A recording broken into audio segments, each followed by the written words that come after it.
बच्चों let's read the question. Question says आपको structure जो है butylated hydroxytoluene and butylated hydroxy anisole का बनाना है, क्या होगा and where and how they are used, right. So बच्चों सबसे पहले हम इस क्वेश्चन का की कॉन्सेप्ट समझ लेते हैं.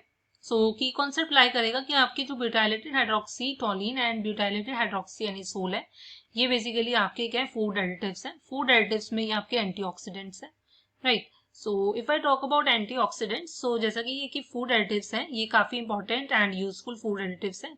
बेसिकली इनका यूजेज क्या होता है कि ये आपके हेल्प करते हैं, they help in food preservation, right. They help in food preservation by retarding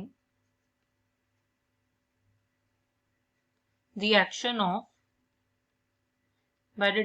action of oxygen on food, right. Basically क्या होता है कि ये फूड में जो हमारे पास फैट्स एंड ऑयल्स होते हैं, अगर हम उनको ढंग से प्रिजर्व नहीं कर रहे हैं, तो वो ऑक्सीजन के कांटेक्ट में आने से वो ऑक्सीडाइज हो जाता है फूड, और वो काफी रेंसिड हो जाता है. रेंसिड मतलब आपकी क्या है कि टेस्ट बैड होता है, उसका स्मेल आने लग जाती है, राइट. सो एंटीऑक्सीडेंट्स अगर हम ऐड करेंगे, सो आपके फैट्स एंड ऑयल्स जो है उनका क्या है, कॉन्टेक्ट नहीं हो पाएगा ऑक्सीजन से, एंड आपका फूड जो है वो रेंसिड होने से भी आपका क्या है, प्रिवेंट हो जाएगा. सो एंटीऑक्सीडेंट्स आपके इसलिए important and useful antioxidants useful food preservatives है. Now if I talk about आपके butylated hydroxytoluene and butylated hydroxy anisole, so मुझे इनका स्ट्रक्चर ड्रॉ करना है. सो ब्यूटाइलेटेड हाइड्रोक्सीटोलिन मतलब BHT, इसको हम BHT भी लिख सकते हैं. सो अगर इसके स्ट्रक्चर की बात करती हूँ, सो ये आपका क्या होता है, जैसा कि नाम से ही समझ में आ रहा है, आपका देखो टोलिन, पहले तो टोलिन बना लो, राइट. टोलिन क्या होता है, बेंजीन रिंग, उस पर CH3 लगा हुआ है. हाइड्रोक्सी मतलब आपके पास OH भी होगा, राइट, बट आपके क्या पैरा पोजिशंस पर होता है. अब क्योंकि ये क्या है आपका ब्यूटाइलेटेड है, सो यहाँ पर क्या होगा, इस टाइप से आपके ब्यूटाइल ग्रुप्स होते हैं जो OH के क्या होते हैं, ऑर्थो होते हैं. क्लियर. सो ये हमारे पास करेक्ट स्ट्रक्चर होगा आपका BHT का. सिमिलरली अगर आप यहाँ पर BHA का स्ट्रक्चर देखोगे, that is butylated hydroxy anisole. So again देखो सेम आपका क्या होगा, इस तरीके से बना सकते हो. एनिसोल होता है बेंजीन पर OCH3, हाइड्रोक्सी मतलब OH. ब्यूटाइलेटेड इस केस में क्या होता है कि सिर्फ एक ही ब्यूटाइल ग्रुप होता है और वो OH के ऑर्थो होता है. फाइन. यहाँ पर नेक्स्ट क्या बोला गया, where and how they are used. So आप बोलोगे कि BHT एंड BHA जो होते हैं ये आपके क्या है, आपके एंटीऑक्सीडेंट्स है, right. So these are your antioxidants, जैसा कि मैंने आपको बता दिया.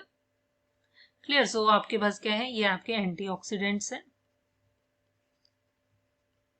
ये आपके एंटीऑक्सीडेंट्स होते हैं. एंड बेसिकली क्या होता है, देखो अगर मैं बात करती हूँ एंटीऑक्सीडेंट्स, तो ये आपके हैं ही, बट फर्दर अगर मैं बात करती हूँ तो BHA जो होता है, अगर मैं बात करती हूँ तो BHA जो होता है ये आपका यूज होता है, ये आपका क्या होता है बटर में. अगर हम इसको क्या करते हैं कि बटर में इंक्रीज कर डाल देते हैं, सो बटर की क्या है, शेल्फ लाइफ इंक्रीज हो जाती है, शेल्फ लाइफ इंक्रीजेस. सो यहाँ पर आप BHA का ये यूज बता सकते हो कि BHA is an antioxidant which is added in butter to increase it shelf life, right. So where and how का आंसर हो गया आपका.